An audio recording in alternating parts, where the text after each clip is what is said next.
सरकार का तो हाल ये है कि सरकार के मंत्री सड़क पर हाथ दे रहे हैं तो गाड़ी वाला ही नहीं रुकता।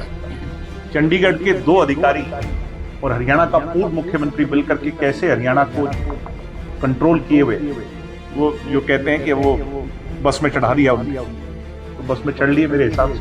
भाई अब हमने कमर कस ली, पहले भी हमने इनको, आपके देखो ना कि लोगों ने हमें ताकत दी तभी ये माइनस में गए।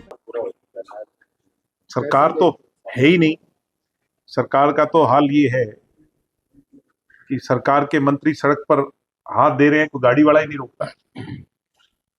सरकार तो बची नहीं। कल 3 मर्डर रोहतक में हो गए। हर रोज लोगों की जान लूटी जा रही है, महिलाओं के साथ बलात्कार हो रहे हैं, रेप हो रहे हैं, एक्सटॉर्शन मांगी जा रही है, व्यापारियों को लूटा जा रहा है। टोटल कोलैप्स है, फेलियर है। आपके यहाँ पर बोर्ड का वो कितना बड़ा स्कैम सामने आ गया, सब लोग उसकी चर्चा कर रहे हैं, एचटेट के पेपर की। सरकार तो बची नहीं, टोटल अफसरशाही है। चंडीगढ़ के 2 अधिकारी और हरियाणा का पूर्व मुख्यमंत्री मिलकर के कैसे हरियाणा को कंट्रोल किए हुए। तो नायब सिंह सैनी तो वो जो कहते हैं कि वो बस में चढ़ा दिया उनने, तो बस में चढ़ लिए मेरे हिसाब से, कोई उनकी सुनता ही नहीं। बस की टिकट जरूर कटवा सकते हैं बस वो, मैं नहीं मानता कि इससे ज्यादा कुछ बचा है। क्या लगता है बड़ा आश्चर्यचकित करने वाला है और अचंभा है। हमें तो हैरानी है इस बात की कि बिहार के नतीजे इस प्रकार कैसे रह गए। और ये उम्मीद थी कि बिहार के अंदर तख्तापलट होगा, बदलाव आएगा, बिहार से बड़ा बदलाव आएगा, बिहार से आवाज उठेगी, देश में वो जो है ना जाएगी। मगर मैं ये मानता हूं कि बीजेपी से लड़ाई लड़ना, उसके लिए किसान, कमेरे, गरीब, मजदूर को अभी बहुत संगठित होना होगा। ये बहुत गहरे लोग हैं।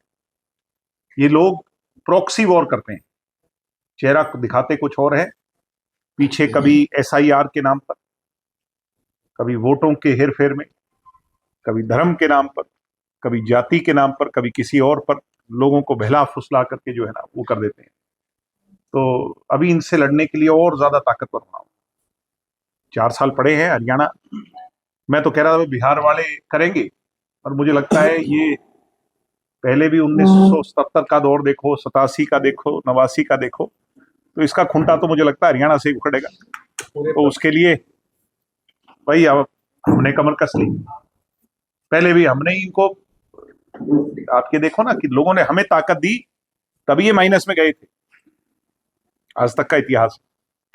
तो ये अब ये हमें ताकत नहीं दी, इस बार लोगों ने ये समझा कि भी इनके साथ थे तो ये फिर सत्ता में आ गए।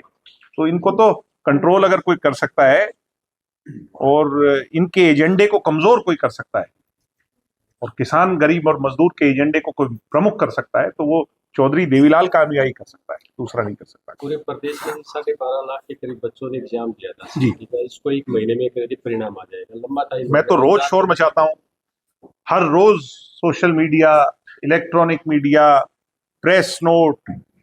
अब और कोई तरीका है तो मुझे बता दो, आप और हम मिलके कोशिश कर लेते हैं। हर रोज मुख्यमंत्री जी को बोल रहा हूं, सरकार को कह रहा हूं, बोर्ड को कह रहा हूं कि वो लाखों आवेदक जिन्होंने ये दी थी परीक्षा, वो इंतजार कर रहे हैं। कब तक इंतजार करेंगे? इस बेरोजगारी की खाई को हम कैसे भरेंगे? ये जो इतना बड़ा गड्ढा है, इसको कैसे भर पाएंगे? प्रदेश के लाखों लोग डगडगी लगा करके देख रहे हैं कब रिजल्ट आए।